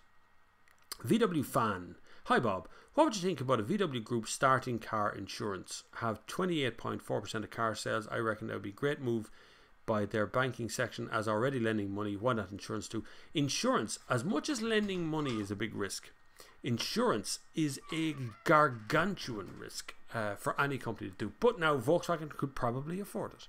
The problem is we have in this country a wonderful word which is an alleged, I have to say alleged, cartel. And so insurance companies in Ireland don't want other insurance companies in Ireland because they can just carve up the market as they see fit. Now that means that they can charge me, who's never really had any big crashes, never really had any big claims, but they can charge me an extortionate amount of money to insure my 12-year-old car, and they can exclude other people from getting insurance entirely in this country. We have an asleep at the wheel government who is just letting this happen, and come October they're going to continue letting it happen. We've had the EU regulators come over from Brussels and raid insurance company offices here in Ireland for alleged cartel activity, and still nothing has happened. So something is going on. Something is really dark and dirty in this country, and I don't know what it is, because as a journalist I'm not funded by the Indo or the Irish Times or whatever to go and find out any information. You know, I don't get a wage from them, so I can't do a whole lot about it. But I would love to do something. But if a company like Volkswagen suddenly started to offer insurance to young drivers, you would see murder on the dance floor very quickly. Annie McPhee says, new channel idea, Bob's Pancake Van build and launch and vlog. That'd be cool, wouldn't it? Yeah, that'd be really good. Sean Smith says, and nutrition, sorry, my back's hurting me again today. I have a bad back. It's been on at me for years. I'm getting it sorted, but it requires an absolute jock load of exercise, and I'm not getting enough exercise recently. Not the right kind of exercise. My second channel idea is something I think I will do. I've been experimenting on another channel. I have a few other channels. Not ones that I actively use, just other email addresses that by default have a YouTube channel attached to them. So I put up like Instagram stories on a thing called Bob Daily, which is just a place to store my Instagram stories, so they don't just vanish after 24 hours, because some of them are actually interesting to me. So I have other channels that they're not monetized right now, just sitting there, and I just thought I might do a second channel for the laugh, so I could do some food, do some travel, do some exercise things on a second channel. It'd be a bit of a laugh for the fun of it, and hopefully we'd get somewhere with that. Like I said, I'm not looking to make money over it, and it's there. Bob, we all need to come together and do something about this insurance crap. Yeah, you're right, John. I'd love to. Unfortunately, Irish people feel very isolated. And they feel that this is just happening to them, and they also believe that when they complain on, like the aforementioned Joe Duffy live line, or they complain on the indoor, they go to Charlie Weston or whatever and go, oh, Charlie, my insurance gone through. They feel that they've done something, when in actual fact the insurance company just sit back and go, sure, what are you going to do? You have to have insurance. See, the problem I have in this country is by law. By legislation, by law, you must have insurance in this country. It is a legal requirement for you to take to the road to have tax, insurance, and an NCT if your car requires NCT. And so we have no option but to buy the cheapest insurance out there. And yes, the government, who by law require us to have insurance, don't offer an alternative.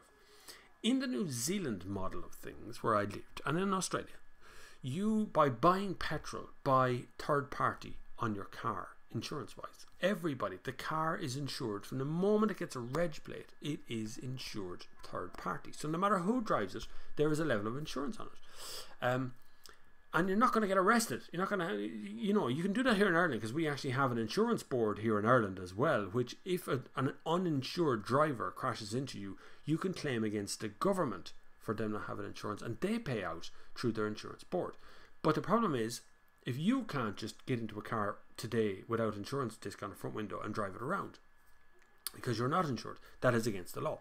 So I don't understand the government's reluctance to create a system whereby you are by default given insurance, and then you can upgrade your insurance from there. Now, I remember when I was in New Zealand, I had the standard insurance, but I also paid for comprehensive insurance, an ancient Honda Civic I had out there, and that fully comprehensive insurance was $200 for the year. It was very affordable, because there was a basic minimum level of insurance that I didn't have to take any more insurance for in the first place.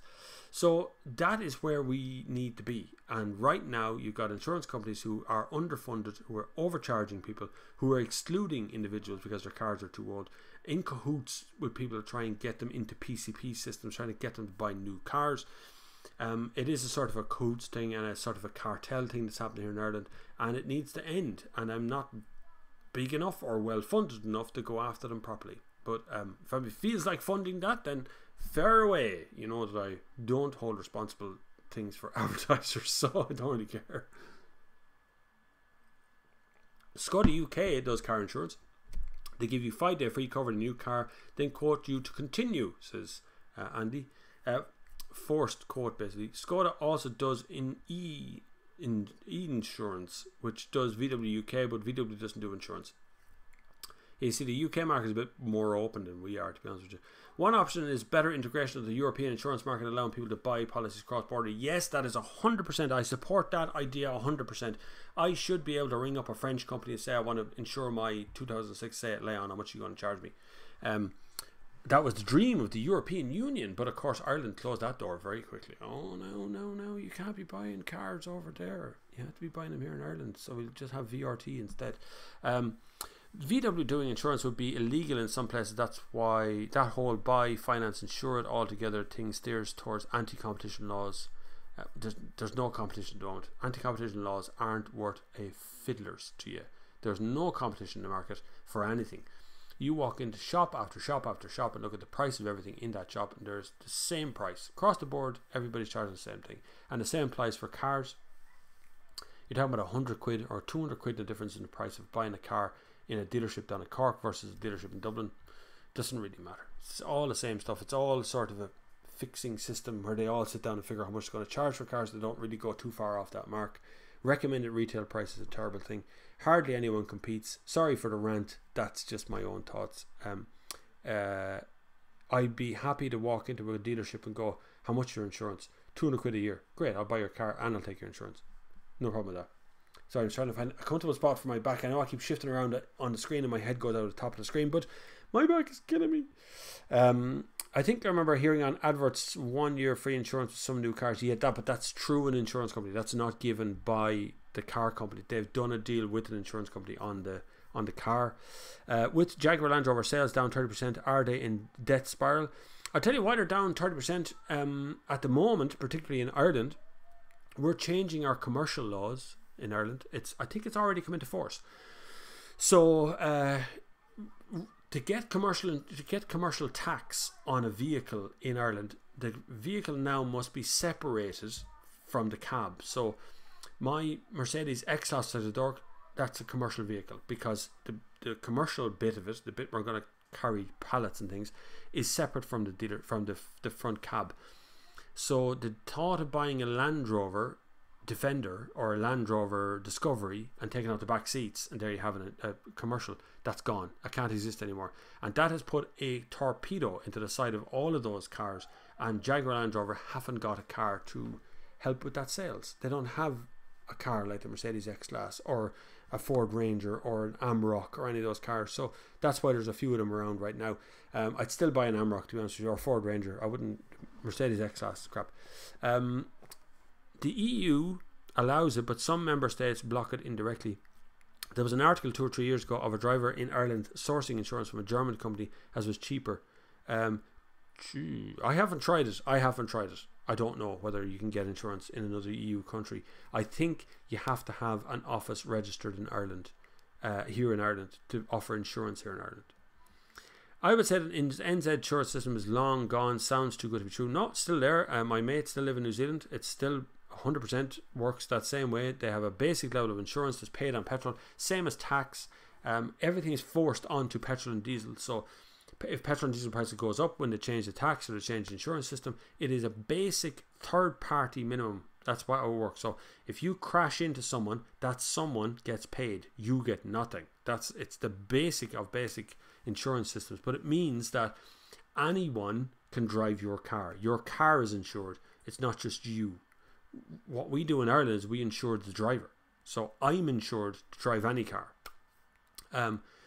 But my car is not insured to be driven by anybody. You follow what I mean? So if my neighbour who hasn't got insurance wants to drive my car, they have to go and find insurance for themselves before they can do it, even though I'm insured to drive my car. It's weird, but it works. Afternoon Bob says, Sean McCabe, come on, Sean, welcome to have you. Glad to have you here. You're late. Where were you? What's your excuse? Give me a note from your parents. What's going on? NZ is a commercial insurance system, nothing special about it except for the injury component is nationalised. There you go, see. I seem to remember my French boat insurance is backed by a Swiss company. That would be fairly special insurance. I know as a mate of mine here in Ireland was trying to insure a speedboat recently. Very occasional use speedboat. It was fast, the fastest speedboat. And €500 here in Ireland. He tried a company in Scotland, believe it or not, and got a cheaper quote. But then they found out he was in Southern Ireland and the boat was going to be resident here, and they didn't want to do it because he's going to use it on a lake in Ireland. Something to do with the waterways. Anyway, so there's a number of problems with boat insurance and things. Same applies to speedboats or jet skis or any of that sort of stuff. I've ridden jet skis. It's scary. And I've been in speedboats. Don't forget, support the channel wherever possible. Love you guys who sent me super chats today already. You're very, very kind. It'd be delightful that we continue doing this every Sunday. Hopefully I'll be bringing this to you from a show at some point as well. We'll do a live stream from a show. A little bit harder to work out because I can use OBS here on my desktop. It means you can join the stream now and you can rewind it to the very beginning and watch from the start instead of kind of joining in from the live point. Whereas if I do it from the mobile, and I've requested this from YouTube multiple times, to bring in a system whereby you can rewind even though I'm working from the mobile system, because the big problem is if you're interested in a car show and I'm already an hour into the car show, you're going to miss the rest of it. So it's a bit of a problem. But if you can support the channel in some way, it'd be brilliant. Just click the links down below, list them for PayPal, Patreon and Bitcoin, BitCurrency. And you can also do super chat during the live stream. You can click the super chat button and send money that way. Some people have done that already today. You're very kind. 1 hour and 33 minutes in for today. The sun is just starting to peer out ever so slowly from the cloud systems out there. I'll tell you what, my weather app on my phone used to be really, really up to date. It was so good. It used to do such a good job of picking up stuff. Now it's crap. Absolutely useless. Never really gives a good reading today. Like today it said it was going to rain all day. It hasn't. It's just cloudy. But right now the sun is starting to come out and it says it's raining, on my app. So not worth a fiddlers. I got a question this morning on Twitter actually. I won't read out his name because he did ask me to follow him just so he could ask me the question. Anyway, he wanted to should he buy a 2013-2014 BMW 640 diesel Grand Coupe? Because of my love of the Grand Coupe. I do love the Grand Coupe 640 diesel. But he's concerned about diesel in the future, whether you get rid of it or not. And I give basically the same advice to everybody, right?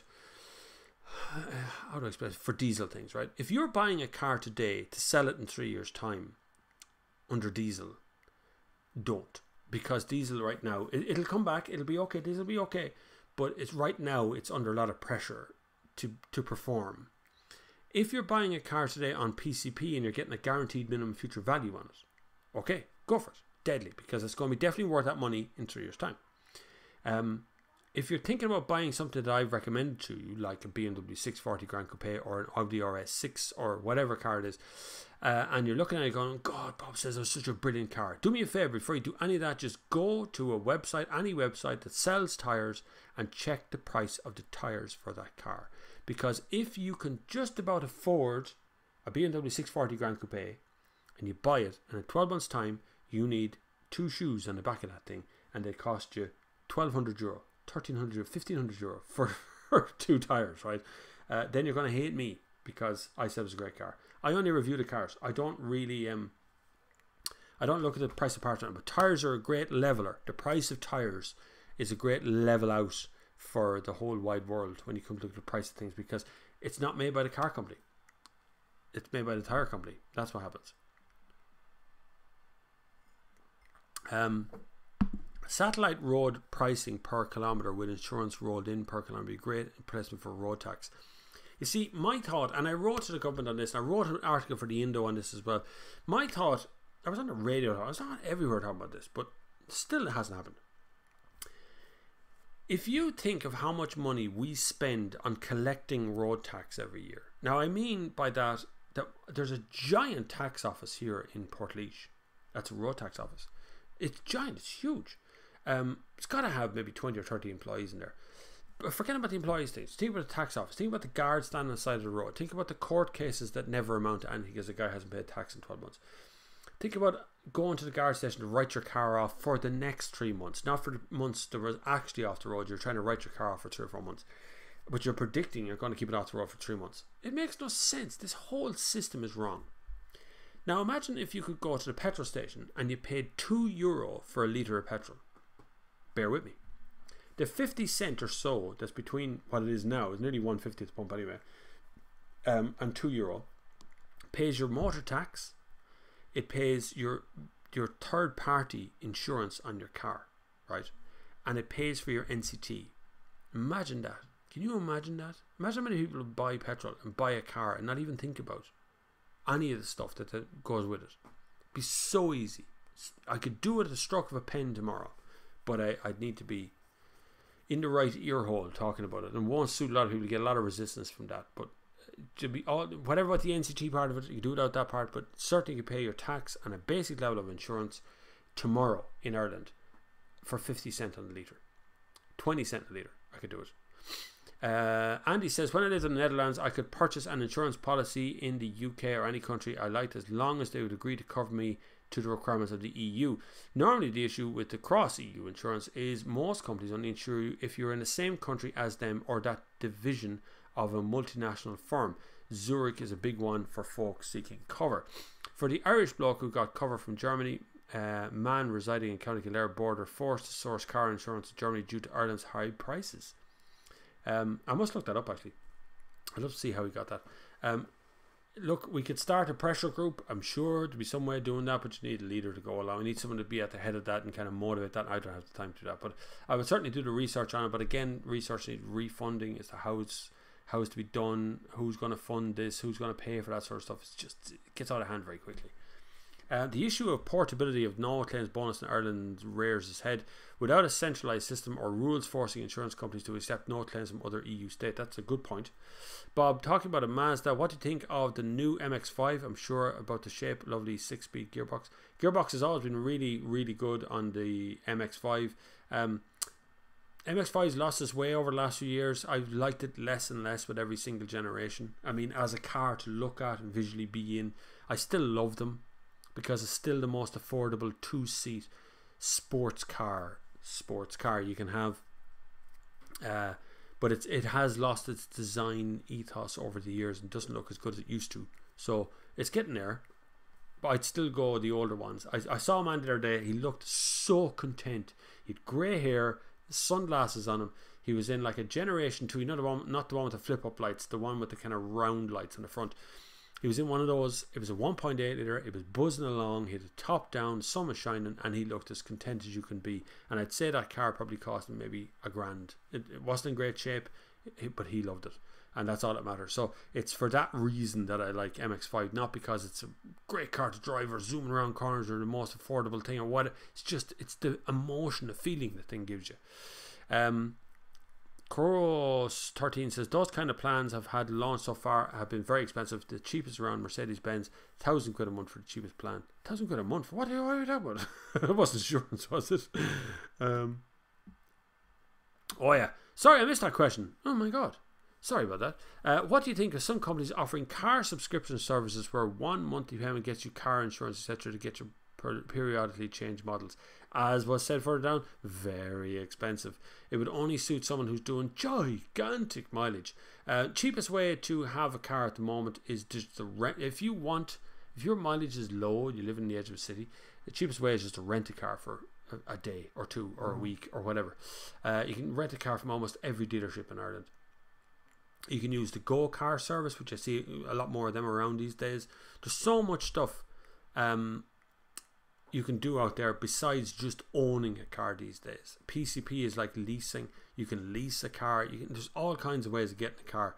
I don't know about having a bundle system, bundled all together. It tends to be really expensive. So unless the price comes down, it's not really worth it. Bob, you are way behind chat. You won't get this one. An example of 30 minutes of that you finished today. Huh? 30 minutes? Not that far behind chat. I'm caught up, more or less, I think.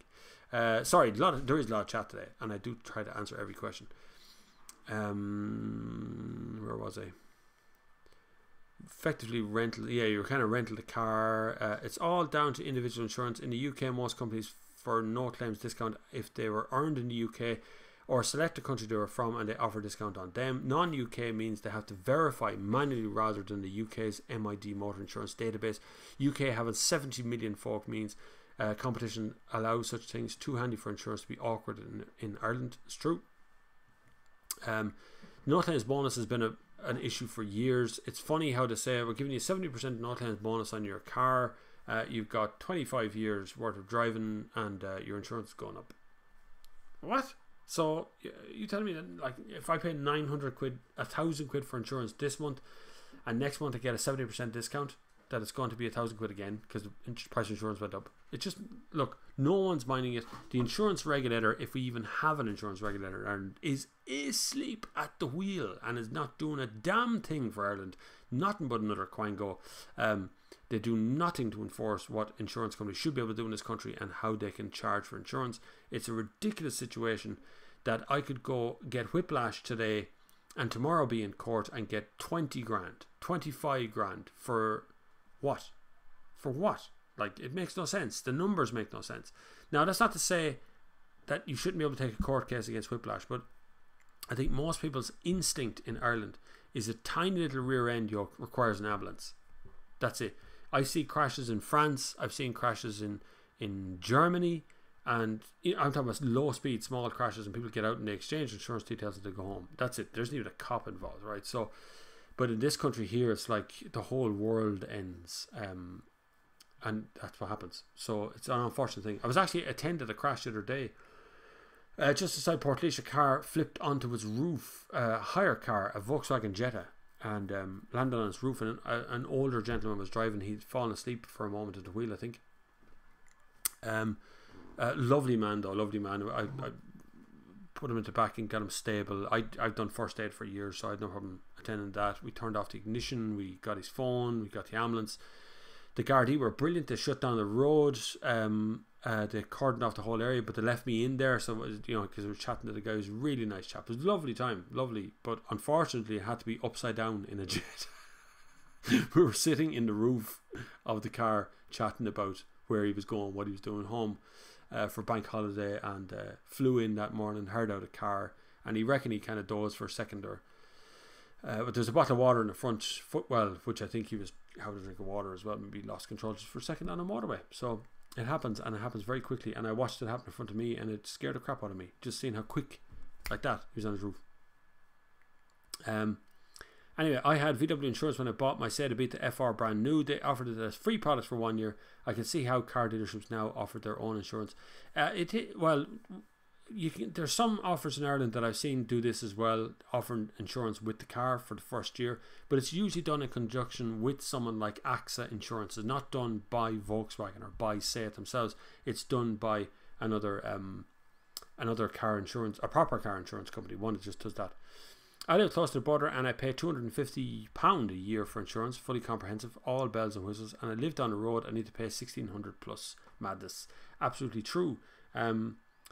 Just weighted. It's just the way it's weighted in Ireland. It's an absolute mental case here in this country for insurance that just seems to make up the numbers.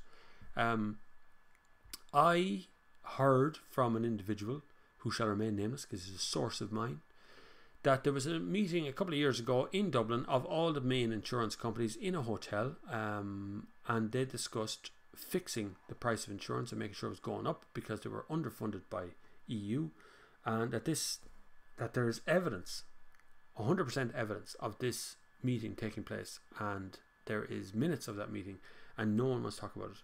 No one wants to go near that. No one wants to touch that pie, because of course that can't happen. You can't price fix insurance, and yet they seem to. When we look at it, when you look at the evidence of it, you look at people talking about their insurance going up and up and up every single year, and you look at people who can't get insurance on cars that are over 10 years old. You look at people who can't get near insurance companies. There's something happening, and we're the butt end of that joke. And then there's a road tax difference, really harsh being here on road in Ireland these days. Yeah, road tax is another thing entirely. On older cars, I pay a fortune for my Seat Leon. If I'd have bought a Seat Leon in 2009, a diesel one, I'd be paying 170 quid a year. Instead, I pay nearly 500 quid a year because my car is petrol and it's in the old tax system and it's engine size. So it's an absolute joke here in Ireland how many people own cars, how many car companies are telling us we need to buy more cars, need to get more car sales done, have car sales run this year, and yet you look around and go, hang on a second, do you know how much money it costs to drive a car? I mean, I love cars, I love them, but God almighty, the price. We get road here in Ireland, and nothing ever comes of it. Every single year, nothing ever comes of it. We end up just paying the bill each individually, and not really realizing we did that. Hopefully, you're all not too depressed at this stage. We've come this far into the Sunday service. We're 1 hour and 47 minutes in. I'm really delighted people could support the channel whatever way they can. It'd be great if we do so on PayPal. It's bobflav@thenextgear.com there. Patreon is the next gear there, I think. But there's a link down below in the comments. You can also do it by Super Chat right here if you want to do as well. Our main sponsor is, of course, clearwater.ie, who does a superb job every single month of supporting the channel. If you are in a business and you want to support this channel, sponsor the videos, sponsor a video or multiple videos, get in touch with me. Whatever it is, we can discuss it, we figure out what you want to do, what you want from it, what I want from it, and what most importantly, our viewers and our consumers want from this, because they are the king of what happens on the channel, so we have to suit them as much as humanly possible. It is vitally important that the channel continues its work, as we are one of the only non-funded channels in Ireland. Every other YouTube channel in this country is funded by, like, Carzone or Cars Ireland, or they're funded by advertising, or they're funded by a full-time job. I'm not. This is a job, but it's not a full-time job. It's hard going most of the time to be the only individual account. But if you can support it, it'd be brilliant. hopefully you'll be able to join me next week on the Sunday service, where we do this all over again for another couple of hours every Sunday. Bring your questions. Don't ask them during the week. Make sure you ask them on the live stream on the day, because ask me during the week and I'll forget. It's that simple, right? I'll just forget and I won't remember it even happened. Hopefully you have enjoyed this. I will hopefully again see you next week. There's many videos to come along the way, and next Sunday I will see you live right here on this channel. But until the next time, I will see you on the far side.